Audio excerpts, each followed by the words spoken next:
Welcome to the Green Tea, Freedom and Truth channel. This is Tristan.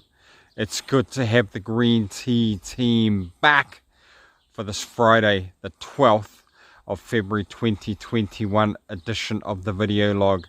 I appreciate the Green Tea team and a happy Chinese New Year. It is the year of the ox starting today.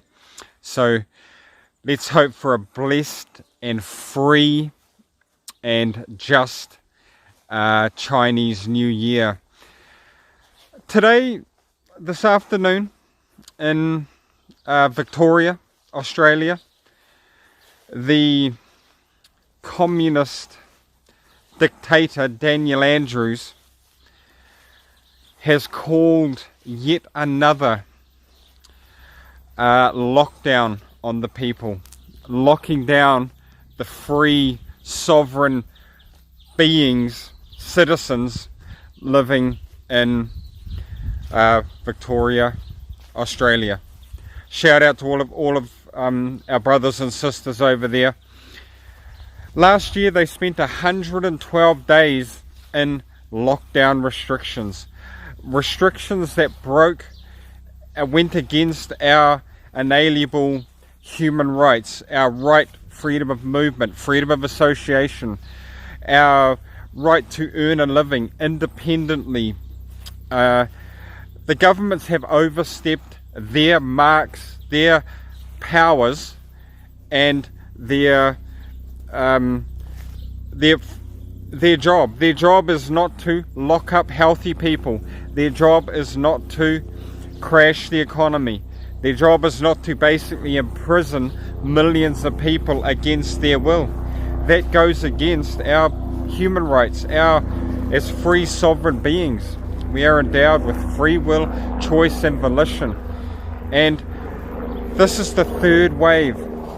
Our brothers and sisters in Canada, their lockdown. Europe lockdown. It's been over a year. And so it's a 5-day level 4 hard lockdown, and then people think that's going to be it. It was pushed as 14 days to flatten the curve, 2 weeks just to let the hospitals prepare for the possible influx of people from the V-19 pandemic, with the same fatality rates as a seasonal influenza, with an inaccurate test.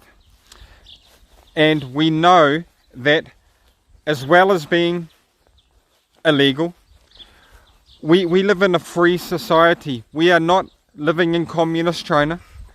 We are not living in North Korea. We are not living in Stalin Russia. We are living in the free West, where we can make choices as to our movements, who we associate with, freedom of movement, freedom of association, right to refuse a medical treatment. We have free will, choice and volition.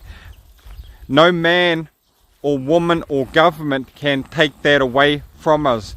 That is endowed from the Creator. These people who are acting as if they have authority over us as free sovereign beings have got their priorities confused. They do not have that. They only have it if we give it to them. That's why they are censoring any information. World Doctors Alliance, 900 doctors and specialists coming out saying, challenging the narrative with their facts and statistics. Why is that not able to be talked about? Why is that removed off social media, removed off the internet? I want to know. I want to know that why other facts and information can't be put out on the table, and we as free-thinking adult beings see all of the information. My intuition tells me it's off. The factual data I see tells me it's off. The influence by Big Pharma on these decision makers and the drive of this narrative.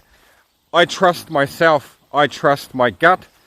And I know that there is underhanded, dishonest, shady things happening around this pandemic, scamdemic, lockdown, restricting people, pushing the experimental 10 push-up gates, mass vax narrative.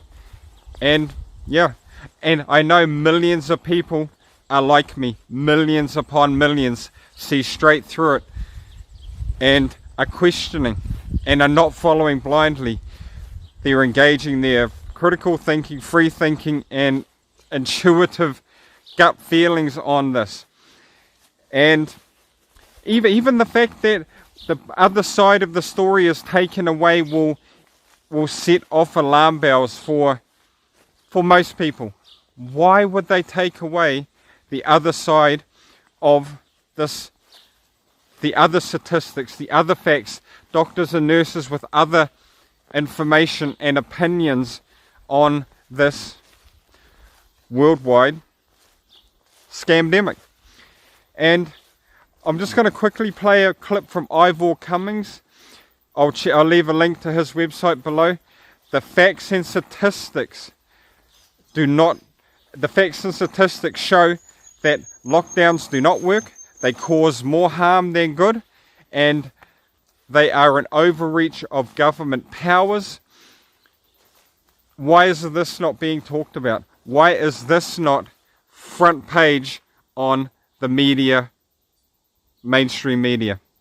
First, we need to remind you, WHO official October 2019 guidelines. They did not recommend quarantine of exposed individuals to reduce transmission once a virus was in a region. Significantly, not recommended, and certainly not lock down everyone. The inconsistencies, the flip-flopping, by the communist World Unhealth Organization, and these people are driving the narrative. They're driving the narrative. I'm mad. I am mad. I feel, and we know that we see it in Aussie, we see it in Canada, you know, New Zealand's had it. Yeah, these governments have just lost the plot. And to give an example, we've got around 29 papers now, though there are more, which have analysed the actual empirical evidence of lockdown versus deaths per million across nearly every country. And the outcome of these 30 independent analyses is that the lockdown offers very little to almost nothing, and we know that the lockdown has enormous costs and enormous impact on every facet of society. So the cost benefit is atrocious, but we'll note that the lockdown delivers very little in mortality. And this one in the Lancet was very clear. Rapid border closures, full lockdowns, etc., were not associated with COVID-19 mortality per million people. There's no correlation between the severity of your lockdown and restriction and any change in mortality or health outcomes, other than government overreach. Yeah, government's overly empowering themselves. And me personally, and I know a lot of people have just, we've had enough of it. We've had enough, because we are the ones. These are our lives. We're not sitting in ivory towers. We're here, providing for ourselves and our families. Please like, share, and subscribe to the channel. Have courage. Speak your truth. Support each other. Have faith and have fun. Peace out.